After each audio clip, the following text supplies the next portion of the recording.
사랑하는 디트로이트 교회 성도 여러분, 안녕하십니까? 안녕하세요. 한 주간 건강하시고 행복하셨습니까? 네.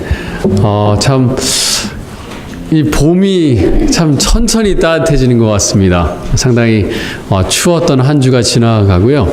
사실 내일은 더 춥다 그래요. 내일은 31도까지 떨어진다 그러거든요. 그래서 여러분들 단단히 좀 잘 입고 다니셔야 될 것 같습니다.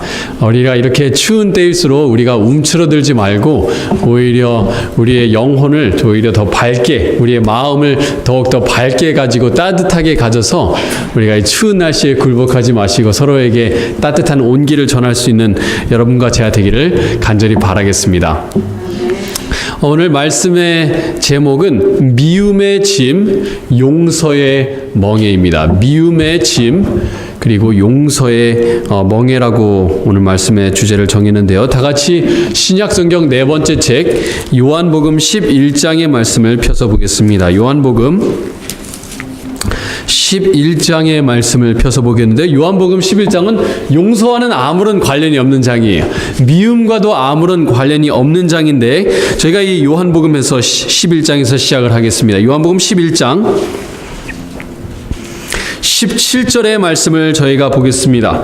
요한복음 11장은 나사로가 죽고 부활하는 이야기가 나와 있는 장인데요. 요한복음 11장 17절의 말씀을 보겠습니다. 여기 이렇게 말씀하십니다. 예수께서 와서 보시니 나사로가 무덤에 있은지 이미 나흘이라. 나사로가 죽었습니다. 예수님께서 나사로가 죽었다는 소식을 들으셨습니다. 그리고 이제 나흘이 지나서 예수님께서 마르다와 마리아가 있는 동네로 오는데요. 20절 보겠습니다. 마르다는 예수께서 오신다는 말을 듣고 곧 나가 맞이하되 마리아는 집에 앉았더라. 마르다가 예수께 여짜오되 주께서 여기 계셨더라면 내 오라버니가 죽지 아니하였겠나이다. 언제에 대해서 얘기하는 겁니까? 예수님께서 나흘 전에 4일 전에 여기 계시기만 하셨더라면 저의 오빠는 절대로 죽지 않았을 것입니다 라고 얘기를 합니다. 22절 그러나 나는 이제라도 주께서 무엇이든지 하나님께 구하시는 것을 하나님이 주실 줄을 아나이다. 네, 좋은 믿음입니까? 아닙니까? 좋은 믿음입니다. 예수님께서 4일 전에 오셨더라면, 과거에 오셨더라면 저의 오빠가 죽지 않았을 것이고, 지금 이 순간이라도 예수님께서 말씀만 하시면은 무엇이든지 할 수 있다는 것을 저는 믿고 있습니다 라고 얘기를 합니다. 그때 예수님께서 이렇게 말씀하십니다. 예수께서 이르시되 내 오라비가 다시 살아나리라. 마르다가 이르되 마지막 날 부활 때에는 다시 살아날 줄을 내가 아나이다. 여기서 잠깐 멈추겠습니다. 여기 보시면은 마르다의 믿음이 굉장히 좋아 보입니다. 예수님께서 오셨더라면은 살 것을 그는 믿고 있었습니다. 그리고 예수님께서 다시 재림하셔갖고 마지막 날이 되었을 때 사람들이 부활할 것을 마르다는 믿고 있었어요. 그리고 예수님께서 지금 이 순간에라도 어떠한 기적이라도 펼칠 수 있다는 것을 입으로는 얘기를 하고 있습니다. 마르다는 무슨 모양이 있는가 하면 경건의 모양이 있는 사람이었어요. 그렇지만 마르다의 말을 보면요, 그의 신앙은 과거에 하나님께서 어떠한 기적을 일으킬 수 있었다는 믿음은 있었고, 미래에 먼 훗날 하나님께서 어떤 것을 할 수 있다는 믿음은 있었지만, 지금 이 순간 예수님께서 지금 이 순간 어떤 것을 할 거에 대한 믿음은 부족했던 것 같습니다. 때로는 우리의 신앙이 이런 모습을 가지고 있는지 모르겠습니다. 과거의 성경 시대에는 하나님께서 엄청난 기적들을 많이 일으키셨고, 그리고 그 당시에 살았던 부조와 선지자들은 정말로 예수님의 신앙에 따라서 정말로 잘 살 수 있었고, 그리고 예수님께서 다시 재림하셔갖고 이 땅에 오시면은 우리의 품성이 정말로 아름답게 변할 수 있다는 것을 믿지만, 지금 이 순간에 과거의 능력으로 임하셨던 하나님, 그리고 미래의 능력으로 임하실 하나님께서 지금 이 순간에 나에게 능력으로 임하실 것을 믿지 못하는 신앙할 때가 참 많이 있습니다. 마치 과거 전래동화를 듣는 것 같아요. 흥부와 놀부의 이야기가 사실이 아니라는 것을 알고 있습니다. 그 이야기에 나오는 현실과 지금의 현실이 다른 것처럼 마치 성경의 과거의 현실과 우리의 미래의 현실과 지금은 완전히 동떨어진 것처럼 우리가 살 때가 혹시 있을는지 모르겠습니다. 저희가 계속해서 성소에 대해서 공부를 하고 있었는데요. 이 성소에서 가장 중요하게 이루어지는 것들 중에 하나는 바로 제사였습니다.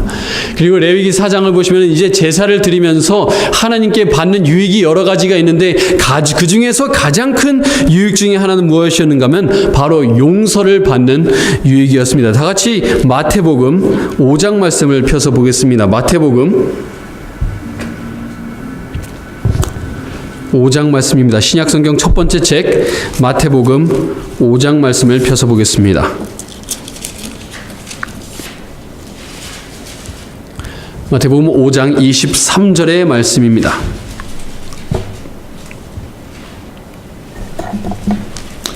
여기 예수님께서 산 위에서 많은 사람들을 가르치시면서 이렇게 말씀하셨습니다. 마태복음 5장 23절입니다.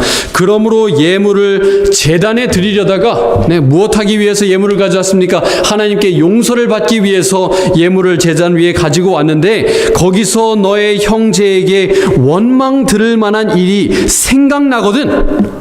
예물을 제단 앞에 두고 먼저 가서 형제와 화목하고 그 후에 와서 무엇을 드리라? 예물을 드리라 얘기하고 있습니다. 우리가 성소를 공부하는 것 굉장히 중요합니다. 그리고 성소에서 어떻게 용서의 과정이 이루어지는 것을 아는 것도 중요하고 그 용서를 받는 것도 중요하지만 예수님께서 여기에 말씀하시기를 그 전에 이루어져야 될 것이 있다라고 말씀하십니다. 내가 하나님께 용서받는 것도 굉장히 중요하고 교회에 와서 예배를 드리는 것도 너무너무나 중요하지만 그것보다 먼저 이루어져야 될 것이 있는데 그것은 너의 형제와 너의 자매와 원망 들을 만한 것이 있다면 화해하는 것이 우선이다라고 말씀하십니다. 오늘 설교는 누구를 위한 말씀인가? 그 답이 사무엘하 12장에 나와 있습니다. 다 같이 구약성경 사무엘하 12장을 보시면은 이 설교가 누구를 위한 설교인지가 나와 있습니다.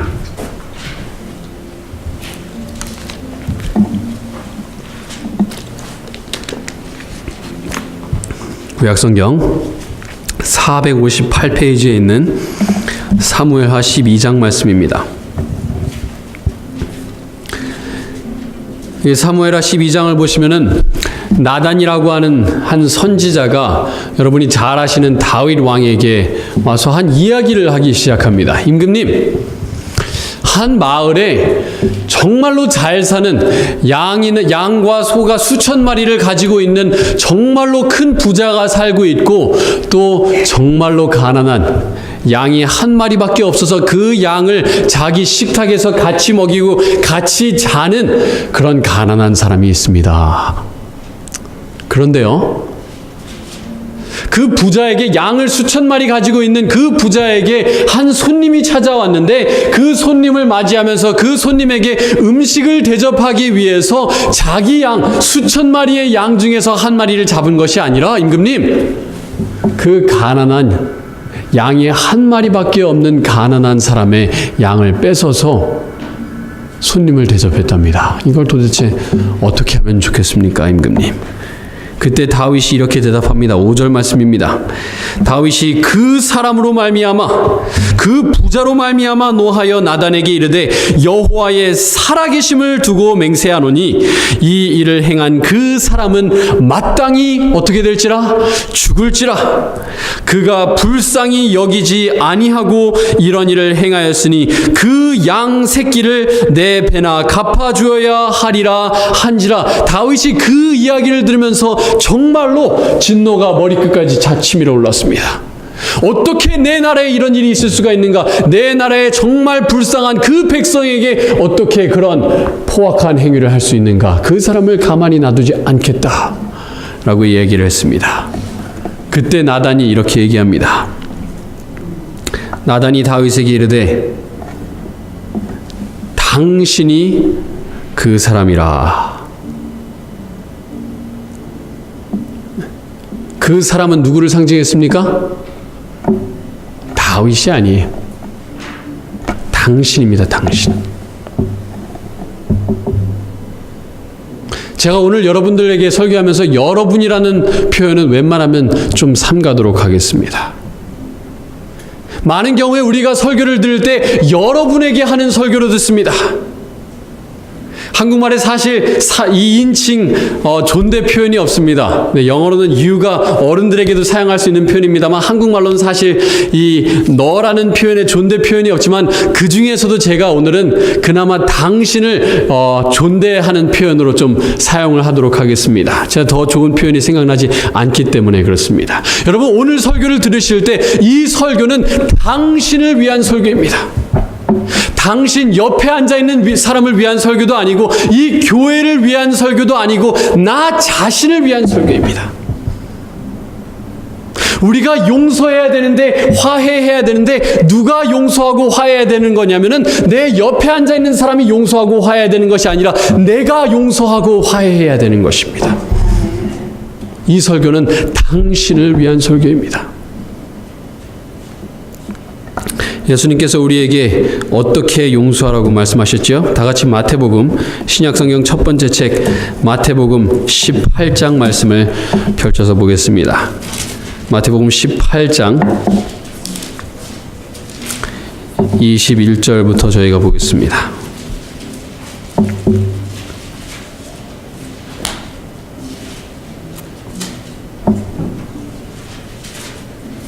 마태복음 18장 21절입니다. 그때에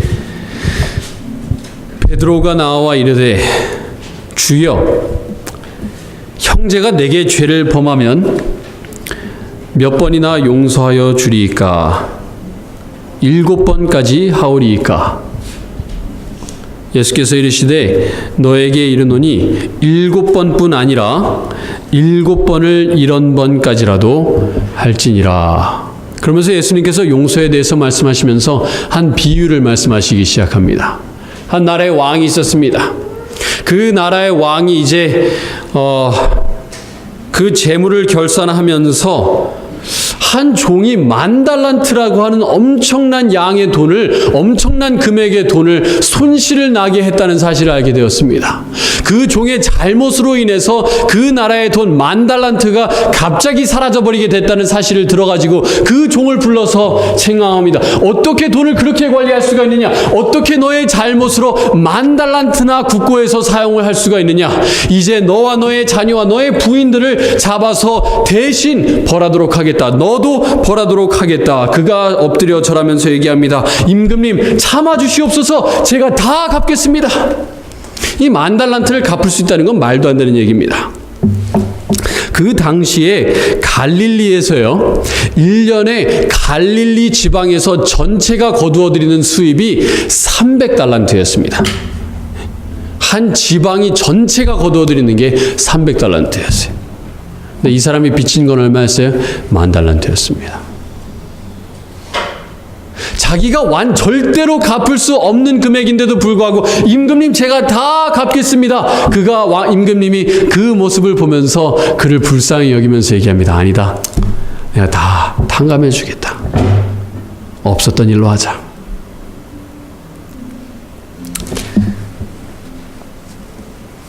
그가 집으로 돌아가면서 좀 기뻐했을 것입니다. 좀 생각해 보세요. 내가 평생이 아니라 수천 년을 살아야 내가 10,000달란트를 갚을 수 있을지도 모르는 그런 형편인데 그 10,000달란트를 탕감을 받았습니다. 그러니까 기분 좋게 집에 가다가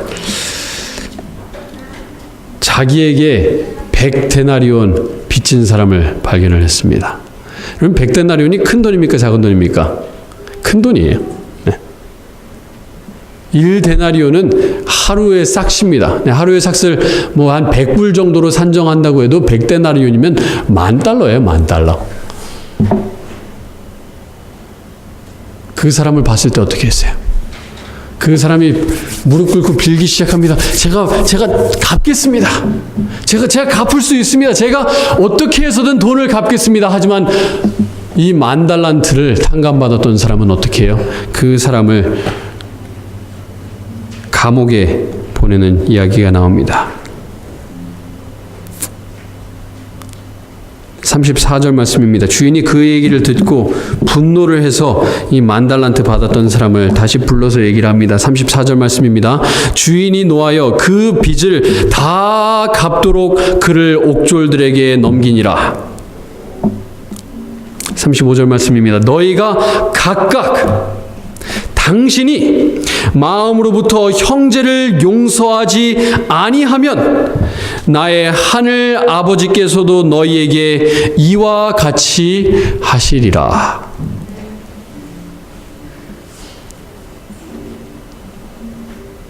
예수님께서 제자들에게 주기도문을 마태복음 6장에서 가르쳐 주시는데요. 그 주기도문에 우리에게 빚진 자들을 어떻게 하여 준 것 같이 사하여 준 것 같이 우리의 죄를 사하여 주십시오라고 기도를 하면서 그 주기도문의 기도의 결론이 무엇이었는지 아십니까? 예수님께서 제자들에게 주기도문을 다 가르쳐 주시고 나서 마태복음 6장 14절과 15절에 말씀하시기를 너희가 너의 형제들을 용서해 주면은 너희 하나님 아버지께서도 너를 용서해 주실 것이고 너희가 용서해 주지 않는다면 하나님 아버지께서 너를 용서하여 주지 않을 것이다 라고 예수님께서는 말씀하셨습니다. 그것이 주기도문의 결론이었어요.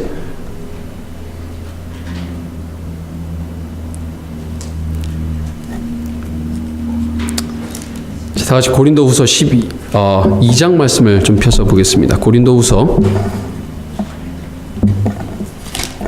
2장 말씀입니다.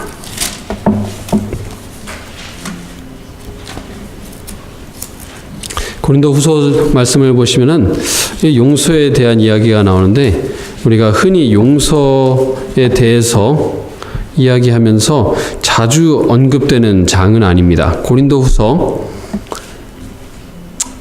2장 6절부터 저희가 보겠습니다. 6절부터 9절의 말씀입니다. 여기서 베드로가 신원이 밝혀지지 않은 한 사람에 대해서 이야기를 하는데요. 6절에 이렇게 얘기합니다. 이러한 사람은 누군지는 알지 못합니다. 이러한 사람은 많은 사람에게서 벌 받는 것이 어떠하도다라고 얘기하십니까? 마땅하도다라고 얘기하십니다. 어떠한 사람이 누군지는 모릅니다만 사도 바울이 고린도 교회에 편지하면서 이 사람이 있는데 이 사람은 여러 사람에게 벌 받아도 완전 적당한 사람이에요. 그것이 마땅한 사람인데 그 사람에 대해서 얘기하면서 사도 바울이 이렇게 씁니다. 그런즉 너희는 차라리 그를 용서하고 어떻게 할 것이니 그 다음에 위로할 것이니 그가 너무 많은 근심에 잠길까 두려워하노라. 그러므로 너희를 권하노니 사랑을 그들에게 나타내라. 벌을 받아 마땅한 그 사람, 도를 넘어서 잘못한 그 사람, 너희들이 믿었지만 너희의 믿음을 배신하고 도를 벗어나서 너희들에게 잘못했던 그 사람, 벌을 받아 마땅한 그 사람, 감옥에 가도 마땅한 그 사람을 어떻게 하라고 얘기하는가 하면 용서하고 그를 위로하고 사랑을 그들에게 나타내라고 얘기하면서 9절에 아주 정말로 중요한 말씀하십니다. 너희가 범사에 순종하는지 그 증거를 알고자 하여 내가 이것을 너희에게 썼노라. 내가 지금까지 너희에게 많은 설교를 하였고 하나님의 말씀을 가르쳐 주었는데 너희가 설교를 들을 때마다 아멘, 믿습니다 라고 얘기를 했다. 하나님의 뜻대로 살겠다고 결심을 하면서 하는 것을 내가 내 눈으로 보았는데 정말로 하나님의 뜻대로 살고자 하는지 내가 뭘 보면 알 수 있는가 하면 너희들에게 도를 지나치게 잘못한 사람을 용서하는지 안 하는지를 보면은 정말로 너희가 하나님의 뜻대로 살는지 안 하는지 이제 내가 알 수 있다라고 얘기하는 것입니다. 우리가 하나님 말씀 들으면 아멘 잘합니다. 하나님의 말씀을 머리로 믿는다고 우리는 잘합니다. 그리고 하나님의 뜻대로 살아가겠다고 순종하겠다고 우리가 결심을 자주 하지만 사도 바울이 얘기하기를 정말로 우리가 하나님의 뜻대로 살지 안 살지 그 증거는 어디에 있는가 하면은 내가 용서해 주지 못할 그 사람, 도에 지나치게 잘못한 그 사람을 용서해 주는 것을 통해서 하나님을 순종할 수 있느냐 없느냐가 나타난다라고 얘기하고 있습니다. 이 설교는 누구를 위한 설교입니까? 당신을 위한 설교입니다. 그러면서 11절에 사도 바울은 이렇게 얘기합니다. 이는 우리로 사탄에게 속지 않게 하려 함이라. 용서하지 않는 건 어떻게 된다? 어떻게 하고 있다는 거예요? 사단의 속임수에 넘어가고 있다는 얘기입니다. 그 사람이 너한테 한 것 좀 생각해봐. 그 사람을 어떻게 용서할 수 있느냐? 그 사람을 용서하는 것은 이치에 맞지 않는다. 논리적으로 맞지 않는다. 그냥 예수님 잘 믿기만 하고 그냥 교회 잘 다니면서 용서 안 하는 건 괜찮아. 아니요. 그건 사단의 속임수입니다.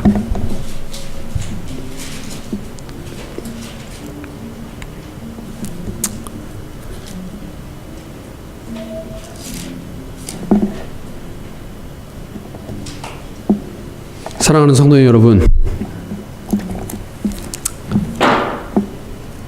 우리가 용서하기 힘들어하는 것은 우리가 얼마나 빚졌는지를 잘 모르기 때문에 그래요. 10,000달란트를 탕감받았던 그 사람이 100데나리온 받은 사람, 100데나리온을 빚진 사람을 용서하지 못한 것은 그가 탕감받은 빚이 얼마나 큰지를 몰랐기 때문에 그렇습니다. 여러분, 100데나리온과 10,000달란트는 100만 배 정도 차이가 나요. 100만 배가 차이가 나요. 예수님께서 우리에게 용서하라고 하는 그 사람은 그저 약속 시간에 2분 늦었던 그 사람을 용서하라는 말씀이 아닙니다. 물론 그런 사람 용서해야죠. 내 돈을 2불 훔쳐가가지고 5불 훔쳐가가지고 내 하루를 기분 나쁘게 한 그 사람을 용서하라는 것이 아니에요. 물론 그 사람 용서해야죠. 예수님께서 우리에게 용서하라고 하는 그 사람은 누구인가 하면 내가 용서할 수 없는, 내가 용서할 수 있는 한도를 넘어갈 정도로 잘못한 그 사람을 용서를 해야 되는데 왜 우리가 용서해야 되는가 하면은 내 죄가 그 사람이 나에게 잘못한 거에 비해서 정말로 상대가 안 되게 크기 때문에 그렇습니다.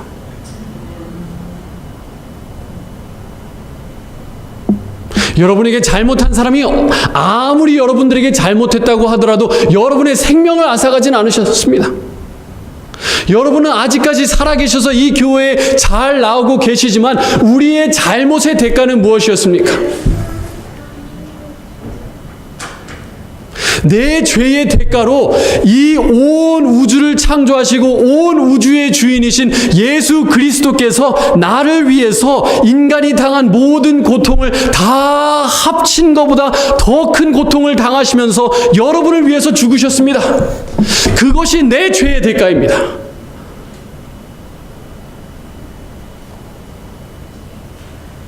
그것이 내 죄의 대가예요. 그래서 사도 바울은 말하기를 죄인 중에서 내가 괴수다라고 얘기를 합니다.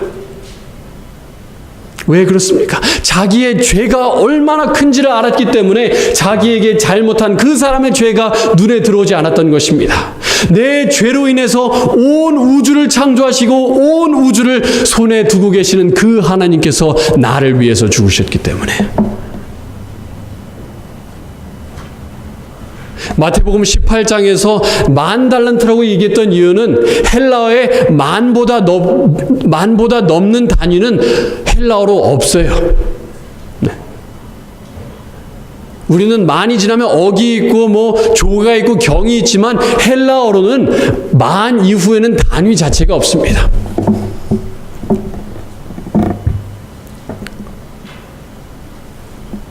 사랑하는 성도님 여러분,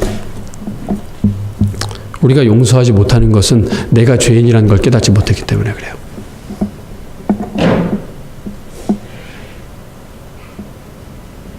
근데 마태복음에서도 말씀하시고 마가복음에서도 말씀하시고 누가복음에서도 예수님께서 말씀하시기를 용서하지 않는다면 절대로 용서받을 수 없다라고 말씀하셨습니다.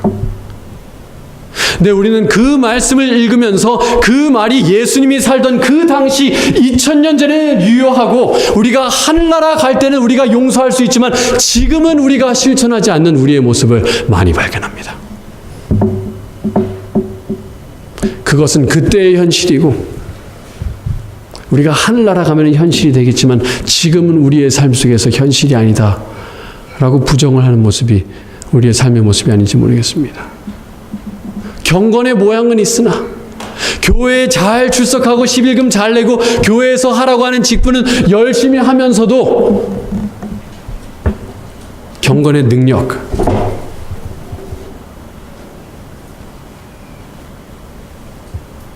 용서는 하지 않는 것이 우리의 모습이 아닌지 모르겠습니다. 사랑하는 성도 여러분, 제가 드리고 싶은 말씀은 제가 여러분을 책망하기 위해서 드리는 말씀 절대로 아니라는 것 좀 이해해 주셨으면 좋겠습니다. 하지만 우리 교회에 미움이 너무 많아요. 우리 교회에 용서하지 못하는 마음이 너무너무 많습니다. 제가 이 교회에 있은 지 한 6년이 되었습니다.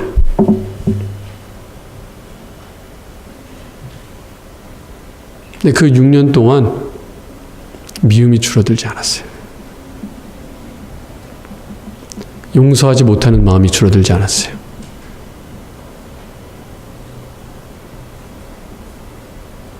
집사님이 장로님을 미워하고 장로님이 장로님을 미워하고 집사님이 다른 집사님을 미워하고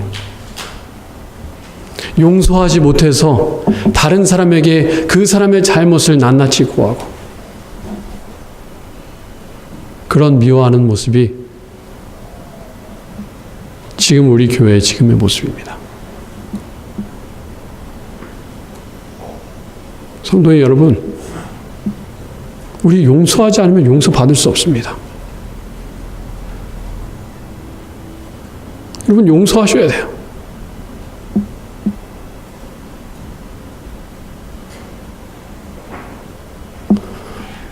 여러분, 이렇게 교회에 사랑이 늘어나지 않은 것은 목회자로서 제 잘못이 가장 큽니다. 네. 목회자가 더 기도하고 여러분 더 사랑했다면 여러분이 더 사랑했겠죠. 죄송합니다, 여러분. 여러분, 제발 용서하셔야 돼요. 우리 이렇게 살아가면 안 됩니다. 구원 못 받아요. 절대로 구원 못 받습니다, 용서 안 하면서. 저는 정말로 여기 계신 모든 분들 다 구원 받으셨으면 좋겠어요.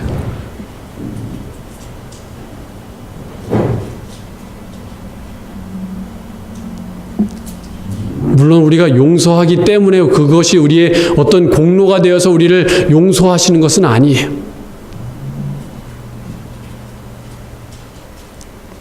하나님께서 우리가 회개하면 다 용서를 우리에게 허락해 주십니다만 그것은 알약을 우리에게 주시는 것 같습니다. 우리의 병든 몸에 용서라고 하는 알약을 우리에게 주셨을 때 그것을 먹는 것은 우리가 어떻게 먹는 것이냐면 다른 사람을 용서해 줌으로 우리가 그 알약을 먹고 그 용서가 우리의 몸에 효력을 일으키고 하나님의 용서가 내 삶의 효력을 일으키는 것은 내가 다른 사람을 용서해 줄 때야 비로소 효력을 발휘하는 것입니다.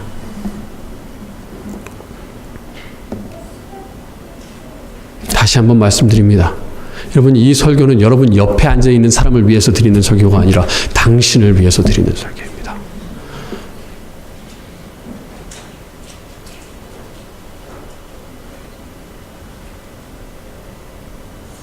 제가 정말 솔직히 말씀드립니다. 이 교회에 미움 있는 분이 한 분이었다면 제가 이 설교하지 않았어요. 개인적으로 찾아가서 말씀드렸을 것입니다. 그런데요, 미움이 많아도 너무 많습니다.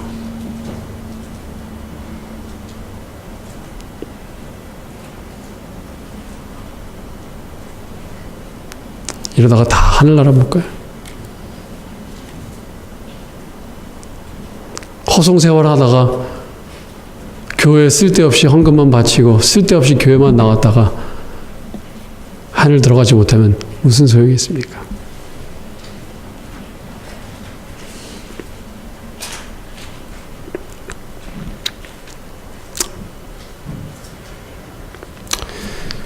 근데 우리가 어떻게 용서할 수 있을까요? 그게 참 어려운 문제입니다. 에베소서 4장 32절에는 우리가 예수님께서 용서하신 것처럼 용서해야 된다. 골로새서 3장 13절도 마찬가지로 그리스도께서 우리를 용서하신 것처럼 용서해야 된다고 하는데 도대체 그거를 어떻게 하느냐 이 말입니다.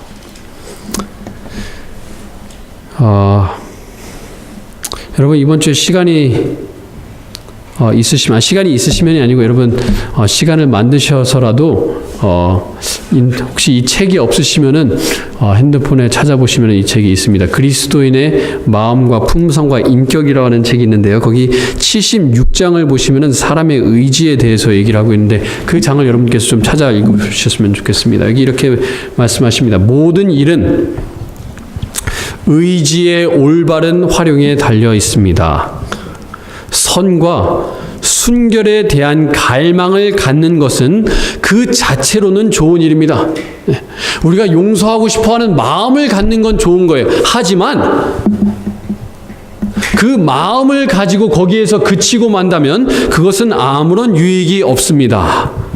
많은 사람들이 악한 기질을 제가 이거를 용서에 대입을 하겠습니다. 용서하지 못하는 기질을 정복하기를 바라고 소원만 하다가 멸망으로 들어갈 것입니다. 바라는 것으로는 충분하지 않다는 것입니다. 하나님 제가 용서하기를 원합니다 라고 말하는 것은 충분치 않고 그들은 의지를 하나님께 굴복시키지 않습니다. 그들은 지금 하나님을 섬기기로 무엇하지 않았습니다? 선택하지 않았습니다. 어떻게 용서하는지 제가 정말로 간단하게 말씀드릴게요. 미운 마음 드실 때 용서하기로 선택하시면 돼요. 그게 다예요. 용서하길 바라는 마음 갖지 마세요. 내가 언젠가는 용서해야지 미래형으로 생각하지 마시기 바랍니다. 마치 용서가 2000년 전에는 유효했고 또 예수님 재림하실 때만 유효한 것이 아니라 용서는 지금도 유효합니다. 내게 능력 주시는 자 안에서 내가 모든 것을 할 수 있다는 얘기는 지금 이 순간 하나님께서 우리에게 주시는 말씀입니다.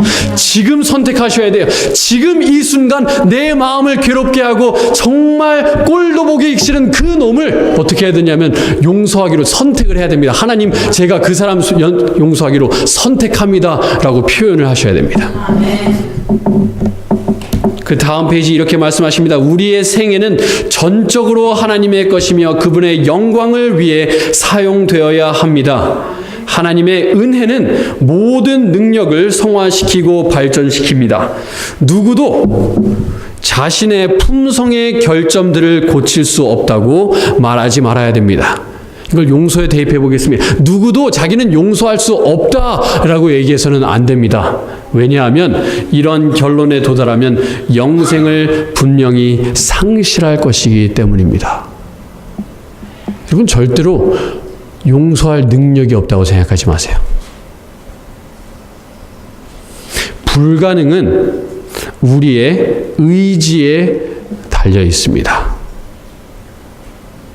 하지 않으면 이길 수 없습니다.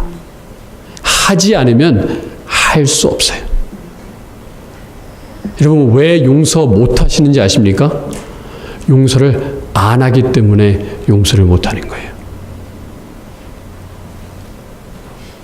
용서 못하는 마음을 왜 극복을 못하는가 하면 용서하기로 내가 선택을 하지 않기 때문에 그래요. 내가 내 형제를 미워하는 그 마음이 미워하는 마음을 좋아하는 그 마음이 하나님을 사랑하는 그 마음보다 크기 때문에 그렇습니다. 선택하셔야 돼요. 그 선택을 하나님께서 대신해 줄 수 없습니다. 하나님께서 능력은 주실 수 있어요. 마음은 주실 수 있어요. 그리고 모든 분들에게 지금 그 능력을 주기 위해서 하늘이 지금 준비가 다 돼 있어요. 여러분에게 용서하는 마음을 쏟아붓기 위해서 하늘은 다 준비가 되어 있는데 우리가 무엇을 안 하기 때문에, 선택을 안 하기 때문에 용서를 못하는 것입니다. 691페이지에 이렇게 얘기합니다. 성령님은 우리가 하려고 마음먹은 일이나 하는 일에 있어서 우리의 몫을 대신하지 않으십니다. 이것은 신령한 대리자들과, 즉 성령님과 천사들과 협동하면서 사람이 해야 할 일입니다. 하나님의 의지에 우리의 의지를 조화시키려는 마음이 일게 되자마자 그리스도의 은혜가 사람과 협동하기 위하여 나서게 됩니다. 그러나 그것은 우리의 결심하는 일이나 결정적으로 행동하는 일과 관계없이 우리 일을 대신해주는 대체물이 되지 않을 것입니다. 무슨 말인가 하면, 하나님께서 우리에게 능력을 주시기 위해서 다 준비가 되어 있고 주시고자 하는데, 그 주시고자 하는 것이 우리의 선택을 대신할 수는 없다는 거예요. 우리의 선택을 대신해 주실 수가 없어요. 그 선택은 누가 할 수밖에 없는가 하면 내가 해야 돼. 내가. 그렇기 때문에 영혼을 계심시키는 것은 빛의 풍성함이나 첩첩이 쌓인 증거가 아닙니다. 빛을 받아들이고 하늘의 원조와 협동하는 사람만이 영혼을 개선시킬 수 있습니다. 베드로가 예수님께 물었습니다. 제가 몇 번 용서하면 되나요? 7번이면 충분하겠습니까? 예수님께서 70번씩 7번이라고 말씀하셨는데, 물론 그 70번씩 7번이 490가지 잘못된 490가지 다른 죄를 용서하라는 말씀도 될 수 있겠지만, 같은 죄를 우리가 490번 용서해야 된다는 얘기가 될 수도 있어요. 여러분, 한 번 용서를 선택한다고 해서 거기서 그치지 않을 수 있습니다. 용서하기로 선택하고 나서 1분이 지나고 나서 그 사람을 생각했을 때 우라가 치밀어 오를 수 있어요. 그때 다시 두 번째로 용서를 선택해야 돼요. 하나님의 능력에 힘입어서 하나님을 믿는 마음으로, 예수님의 가랑이를 붙드는 심정으로 자기를 자아를 죽이고 십자가를 지고, 날마다 십자가를 지고 예수님을 따라야 된다는 누가복음 9장 23절의 말씀을 붙들고 예수님의 가랑이 붙잡으면서, 예수님, 제가 용서 정말로 하기 힘든데 저에게 능력 주셔서 선택할 수 있게 해주십시오 하고 선택을 하셔야 돼요. 그런데 웬걸요, 그 다음날 다시 그 사람 생각하면 화가 치밀어 오릅니다. 그때 여러분은 어떻게 하셔야 되는가 하면 다시 선택하셔야 돼요. 하나님, 정말로 이 사람 용서하기 힘듭니다. 어떻게 해야 됩니까? 어떻게 하긴요? 용서를 선택하셔야죠. 미워하지 않기로 선택을 하셔야죠.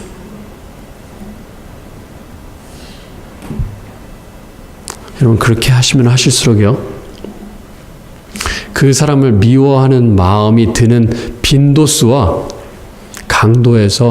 강도가 시간이 지나면 지날수록 어떻게 되냐면 약해지고 약해집니다.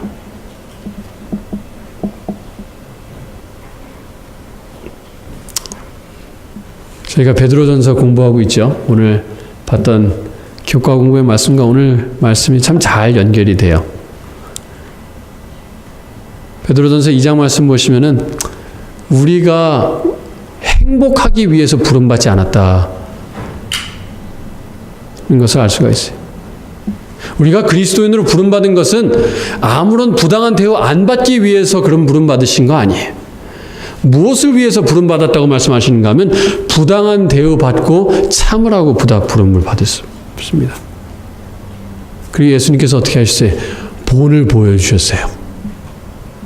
정말로 부당하게 매맞으셨습니다. 누가복음 23장 말씀 보시면 예수님께서 십자가에 못 박는 그 군사들을 바라보시면서 하나님께 기도하기를, 아버지, 용서해 주십시오. 저들이 하는 일을 알지 못하나이다. 그 바로 다음 절 보시면은 그 군사들이 그 기도를 듣고 나서 뭐 하고 있어요? 예수님의 옷을 제비 뽑고 있어요. 내가 용서해 줬음에도 불구하고 그 사람들의 마음이 바뀌지 않았습니다. 하지만 예수님은 계속해서 마음속으로 기도하기를, 하나님, 저희들을 용서해 주십시오. 부당한 대우를 받으시면서 예수님께서 기도하십니다.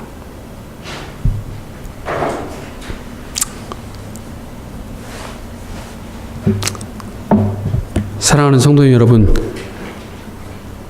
제가 여러분 대신 여러분이 미워하는 사람을 용서해 줄 수 없어요. 그 일은 예수님도 할 수 없고 성령님도 할 수가 없습니다. 예수님과 성령님이 여러분들에게 능력은 주실 수 있어요.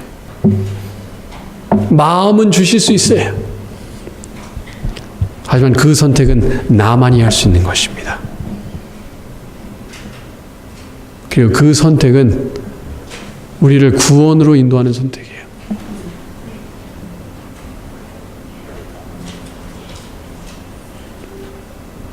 예수님께서 마태복음 11장 28절에 이렇게 말씀하시죠. 수고하고 무거운 무엇진 자들아, 짐진 자들아, 다 내게로 오라. 내가 너희를 쉬게 하리라. 여러분, 미움의 짐 혹시 지고 계십니까?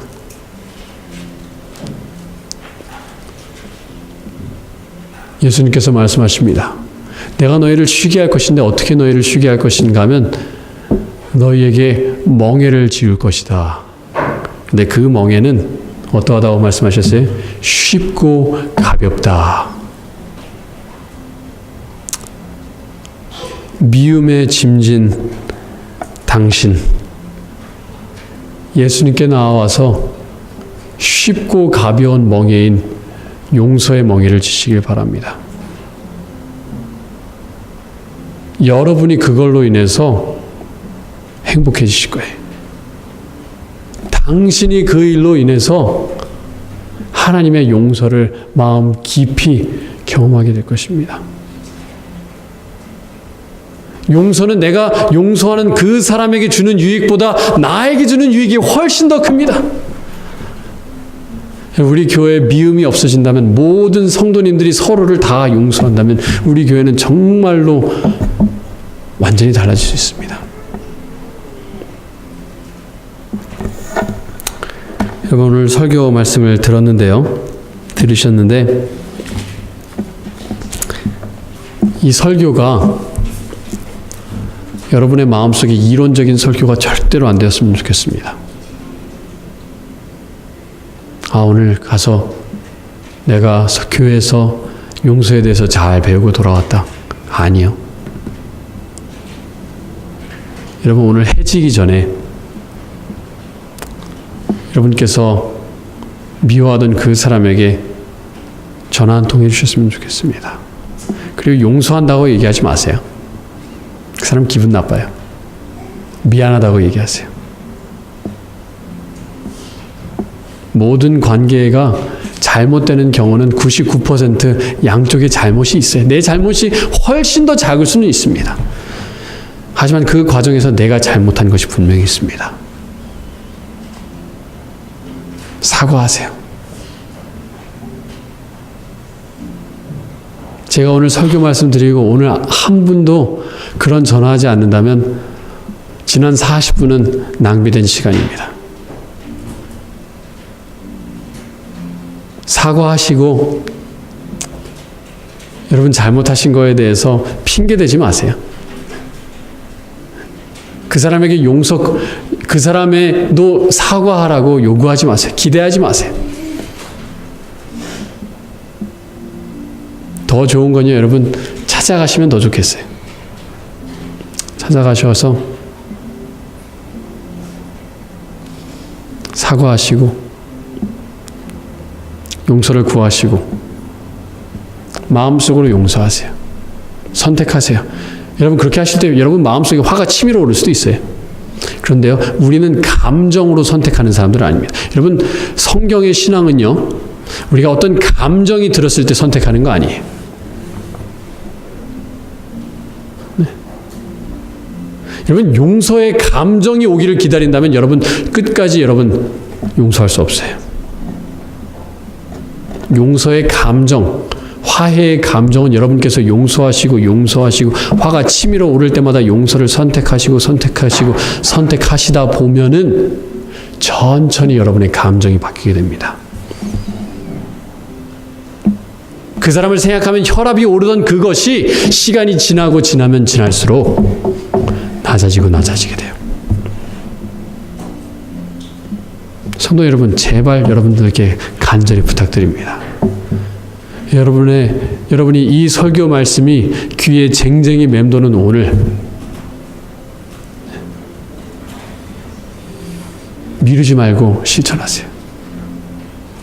그저 옛날에 예수님을 섬기는 것이 아니라 우리는 미래의 예수님을 섬기는 것이 아니라 지금 나에게 능력 주시는 예수님을 섬기는 것입니다. 지금 나를 용서하시고 지금 나에게 용서할 수 있는 마음을 주시고 능력을 주시는 예수님을 섬기고 있는 거예요. 여러분 하실 수 있어요. 누구도 여기는 못하는 분 없습니다. 정말 못하시는 분이라면 이미 성령을 거스르는 죄를 지어버린 거예요. 못한다면. 하지만 못하는 분은 없습니다. 다 하실 수 있습니다. 여러분 이 교회여도 괜찮고요. 이 교회가 아닌 곳 혹시 가족이어도 괜찮습니다. 사회가 벌어졌던 그 사람 전화하세요. 꼭 전화하시기 바랍니다. 다 같이 마치는 찬미 409장 부르시겠는데요. 409장 1절만 부르시겠습니다.